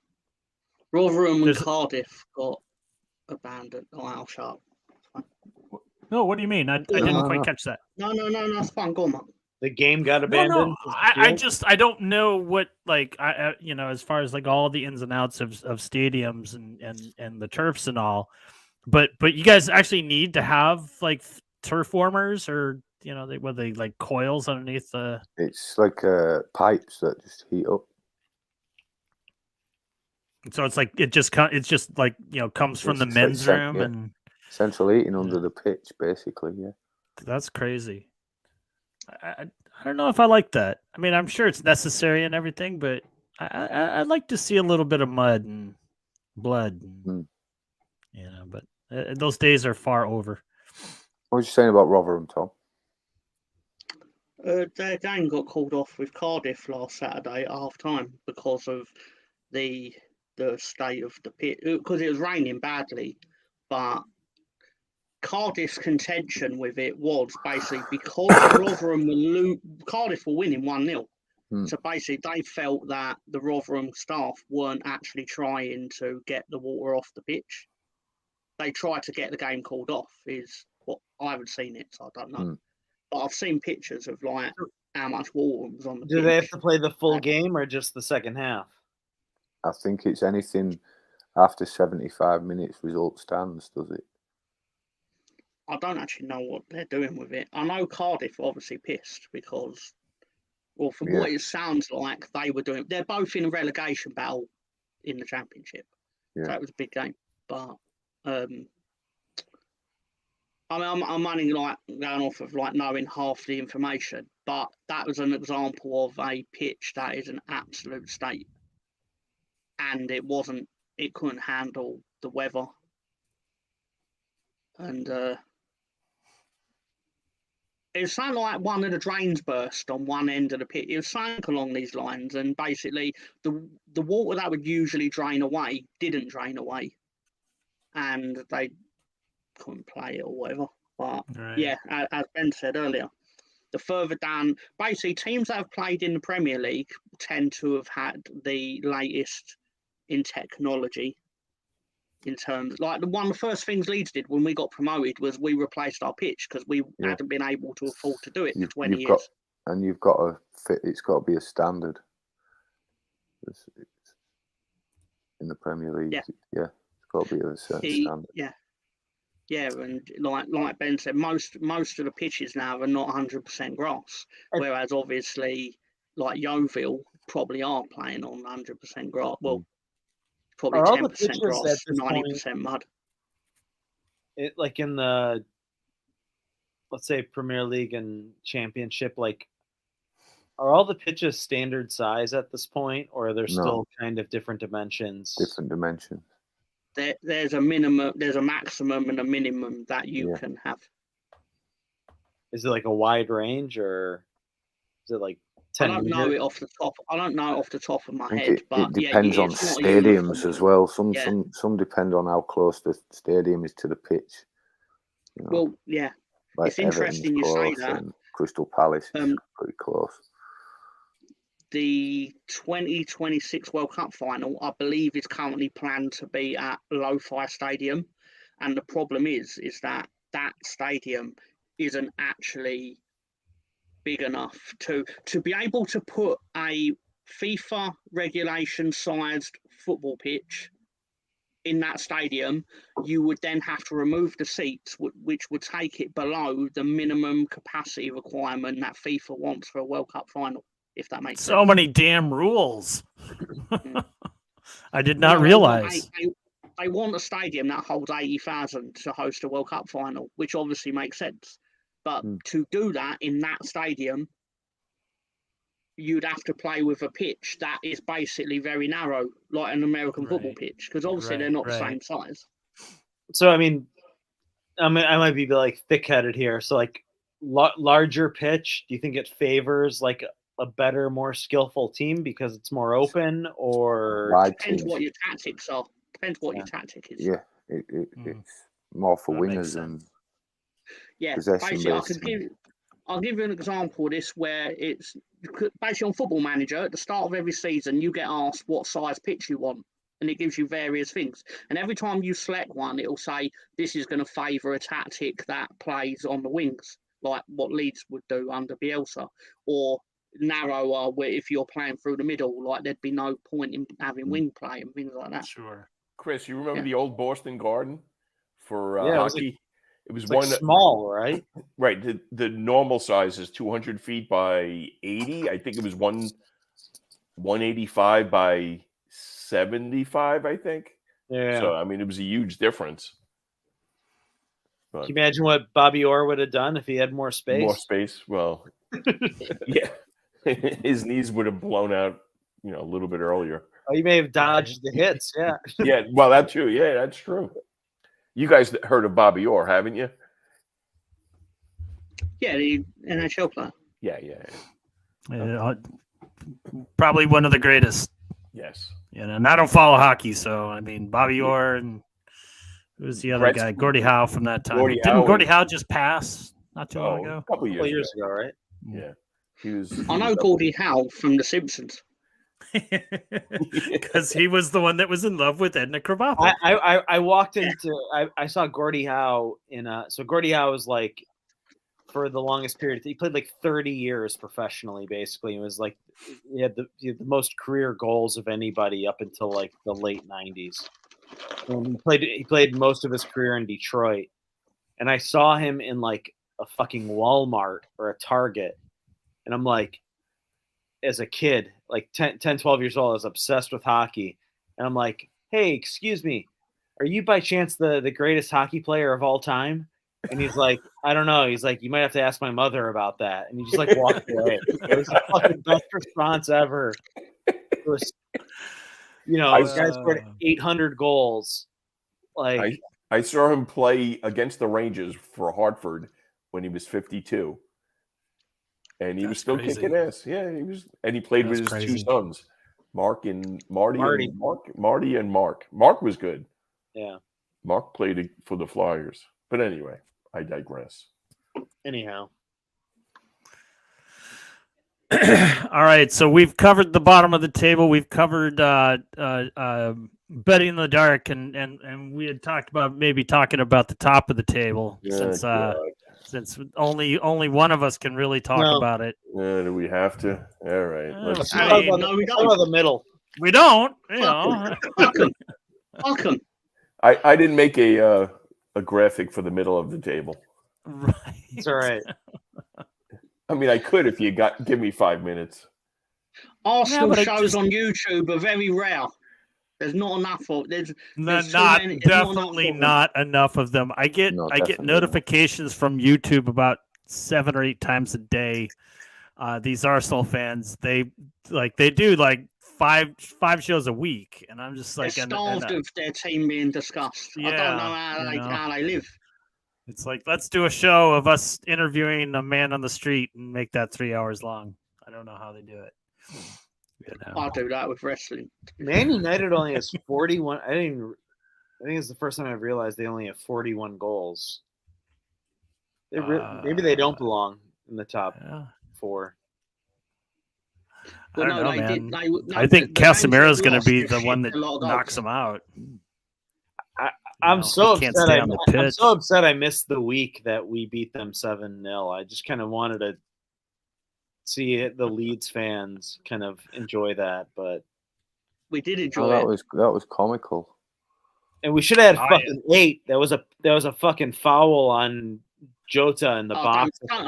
Don't be greedy, Chris. Don't be greedy. I know. I was going to say the same thing. Should have been fucking 8, and then we lose 1-0 had to 8. Bournemouth. You Yeah. audacity. And then I just How do you love not go just to Anfield how, and score? how they were just into it, and they're like, we want yeah, Anfield's 6, not for we everyone. want 7. some of those goals were like very like I want to say fortunate, but like the Firmino goal where he nutmegged like everybody, or the Gakpo goal where he chipped it at that such a narrow angle. Like I was like, everything's going in. Let's just fucking shoot. I'd be lying if I could remember any of the goals. I just remember there were 7 of them. That was maybe the best day I've had all year. Well, if there's a day to have that is good, it's definitely that. And you know, in that moment, I knew we were going to lose to Bournemouth the next week. So, would you have swapped some goals in there somehow? Yeah, if we would have won a carbon credit. What? How'd you beat a team 9-0 and then lose to them 1-0? It's like the biggest swing in Premier League history. Didn't that happen in? It was similar with they beat Crystal Palace one year 7-0. It might have even been 9-0. They beat Crystal Palace 9-0. Yeah, and then about a week. I remember that match. Not a week later. Yeah, Alan Partridge scored the winning goal, didn't he? Yeah. Because they always fucking show it. It was good though. Give him that. They won it 4-3 to Palace. Yeah. I think like Liverpool's entire goal differential, I don't know if because you don't have number 6 here, is basically the 9-0 win against Bournemouth and the 7-0 win against United, and then Manchester United and everything else is basically. I think you're pretty right on the money because your goal differential is 18, and 16 came from 2 games. Correct. That's crazy, and those were both clean sheets, right? Yeah. No, that's crazy. We should have had 8 against United. Fucking, they followed Jota in the box, and the ref did zero desire to call it. The ref favoured Man United that day. I'm gonna side with Tom on that. You're just being greedy at that point, you know. It was like, there we are, middle of the pack. We got Liverpool all the way down to Aston Villa. Aston Villa with the only one with a negative goal differential. I mean, really, Brighton should be ahead of us because more likely than not, they'll get a point from their game in hand. But they didn't win at Leeds, so no, they don't deserve to be in front of you. I can't believe how good Brentford. So they're all pushing for Europe, all of them, really. Yeah. Yeah, they're. I mean, everything's got maybe not Fulham. I think Fulham is probably they're kind of fucked with the Silva red and the Mitrovic red. Why is everyone so angry at Mitrovic but not Bruno? I feel the same way. I feel Bruno got away with something. Bruno got away with a fucking lot that game. Yeah. You know, and I'm not saying that Mitrovic shouldn't be punished because no, what he did seems really silly. Like, it is handbags, but the point is, it then gives the impression that you can do that to a referee at your local Sunday league game because Premier League footballers do it. Right. That's where it becomes a problem. Yeah. I have no idea with that, but it basically kind of knocks them out of the conversation if they had any chance for Europe in that 5th spot. You touch an official, you just gotta it's just gotta be automatic red. Well, didn't Leeds do that to a female official their first year up? It was like Rafinha. Rafinha put his arm around the female official. It was Aguero in an Arsenal Man City game. Oh, that's what it was. It was Aguero. I don't know who it was. I just remember that pretty clearly. To be fair to him, though, that was clearly more friendly than these individuals. Yeah, but does it cross a line as far as like of a sexual nature? He shouldn't touch her. Of course he shouldn't. I'm not defending that. I just mean it wasn't nearly as sinister in terms of like Mitrovic was trying to scare the shit out of this guy. Aguero was not nearly as angry as Mitrovic was. That's what I'm trying to say. I mean, dude was gonna when he reaches for him, I thought he was gonna pull him down. Quick anyway, Mitrovic. What I find funny about that is all that happened over something that, and we hate Manchester United, but it's quantifiably and factually a red card and a penalty. Yeah. Yeah, I you're hate talking that to the team. wrong guy. And it no, but I mean no, because William handballed it on the line, and that's what kicked it all off. Right. Yeah, that's Yeah. true. I also felt like handball on the line. He was aggrieved at the red card. he could have got to that ball without his hand as well. His chest was like right there. I didn't really understand what the fuck he did. But it is the referee's discretion to not Yeah. give the red card as well. As double punishment. He can give the yellow. But he chose to give the red, so. They never give a yellow on that though. It's always red. Oh, handball in the box? On the But line, the- yeah. On the line. Wasn't Stopped to go a what certain was goal. the handball that Forrest had against Unless it was against Leeds, I Against- wouldn't know because I don't watch But them. I think the handball on the line is a denial of an obvious goal scoring opportunity. Yeah. That's It why was, it's it was, Yeah, it red. was- well, yeah, I mean that's certain I goal, mean, denying of a goal. But he can seem that the penalty's punishment enough. right. I actually think a handball on the line shouldn't even be a penalty shot. It should just be like a penalty goal. It should just be like, that's a goal.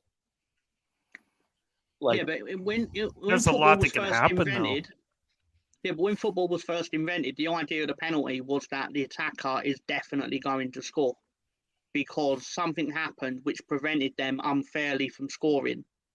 It's only in the more modern era of football that penalties became an actual like a contest between the Yeah. attack and defense. I don't know if I'm explaining. that's it what I'm well, saying. Like, if you handball it on the line, they should just automatically reward the goal. There should not be a penalty shot. That's like the But fact. it seems that like it's the opposite that happens, right? You can't score on a handball. Like if it goes in and it goes off of your hand, that's No, No, I'm a saying goal. is the defender blocking it with their hand If on the the ball line. hits your hand in any of that phase of attacking play that you score off, it's not a goal. Right. So in the full phase of play, if the ball hits any of the attacking team's hands, it's disallowed. It doesn't have to be the guy that scored. It could be the guy that played it through. Really, when it comes to handballs, I mean, the Even rule if has it's changed so much accidental. since I began watching 3 years ago. The Yeah. handball Changes rule all has the time. changed like crazy, and it just drives me Even if mad it's because, accidental in the attacking sense, it seems like it's still up to disallow it. such individual interpretation of the line judge or the official. Will you this know. decision benefit a team that brings the money into the Premier League, or will it not? Is usually what defines what that rule is in the moment. But Yeah. that's Yeah, that's I'm an learning argument that for the another hard day. way this season. Definitely learning that the hard way. I did enjoy watching all the Wolves channels. I must admit this week. That's some interesting opinions. I will say that. They most certainly did have some interesting opinions, to the point where it became too much grousing for me. It's just like, just to hear how shambolic the officiating is. But the Wolves fan base, they are frustrated. They are not getting calls, and it's not just one or two matches. To where they're seeing time and time again. I mentioned earlier. I mean, we've had goals scrubbed off that went to VAR and they had no visual proof of offsides. That goal, the winning goal against Liverpool in the second game before it went to the third. That cost me a bet We in the won draft, that match, and they scrubbed off our winning goal. That had gone to VAR, and they had no VAR. You can go ahead and not listen to this, Chris. That's fine. But the fact remains is there was no evidence of offsides, and they still No, the guy was offside from the corner. no, he wasn't. There is no visual proof of that. We are literally taking their word for it. Now, I don't know if anybody watched this match, but this was, I think it was during the FA Cup, and it was Sheffield United versus Wrexham. And all of a sudden, you're watching the game, and then all of a sudden, the whistle blows, and the referee is running across the field and produces a red card. And the announcers for that match were dumbfounded because they could not find any footage. They kept trying to. Well, nope, this isn't it. This isn't it. But if the ref gave a red card, he must have deserved it. And it's like the same with this goal against Liverpool. There's literally what is it? The PMOGL or whatever it is, the governing body of officials and whatnot. They literally said what they're called. They said Wankers this is what their response was. It took them 10 days to respond to Wolves, but they said the camera must have been out of position. Well, okay, but how does that work? But anyway, Bookham Danos' pink cushion. And Mo Master says, I suggest you go for Spurs. Why the fuck would I do that? What would I do if Wolves go down and this channel continues? I am as much of this channel as anybody else, so I'm not going anywhere. You're stuck with me. I don't think Wolves go down. Honestly, I think it's going to be 3 teams. I think probably Bournemouth, Southampton, and man, I don't know. Leicester is just awful. So is Crystal Palace. And I think Crystal Palace morally is really, really kind of on the bottom. I'll tell you what, I do think this could be one of those years where the 3 teams that go down go right back up, just because. Who thinks it's going to be a last day thing? I do. I'll be shocked if it's not, but I'll be. I think one team will be down by then at least. I think so. I think so, but you never know. Yeah, but at this rate, all 3 could be going down to the wire because, like Southampton beat Chelsea, like they only need one result and they're out with it, and they're stone lost. And we mentioned it earlier as far as like parity within the league and teams top to bottom have spent and I don't think I've witnessed a year, and again I've only been watching for a very short period of time, and maybe you guys can tell me if this is something that happens a lot, but we have seen this season that everyone is capable of beating everyone. Southampton puts up a good result against a top 4 team. At the time, Everton was in last place and beat Arsenal. I mean, Liverpool have lost twice to the team that was in 20th place this year. Yeah, you lost. We were pretty close to relegation when you lost to us. Was it 3-0? I think. Mm-hmm. Yeah, we lost to Forest when they were 20th, and we lost to Bournemouth when they were 20th, and then we've lost to Leeds. We've lost to Wolves. 20th. I mean, it is the season. Has there been season where you've seen so much of that? Have we actually been last at any point? It feels like we've been 19th, and then I don't think you haven't been last as long as I've been doing in the crapper during a period of one of the games. Yeah, but that was like a live table, though, weren't it? But they don't actually count that. I'm sure we was bottom for just a game or a day. I'm sure. Hey, Tom, I'm not going to update it mid-game if that's what you're getting at. Well, we're not playing a game now, so why would you? Well, no, you were saying like in mid-game.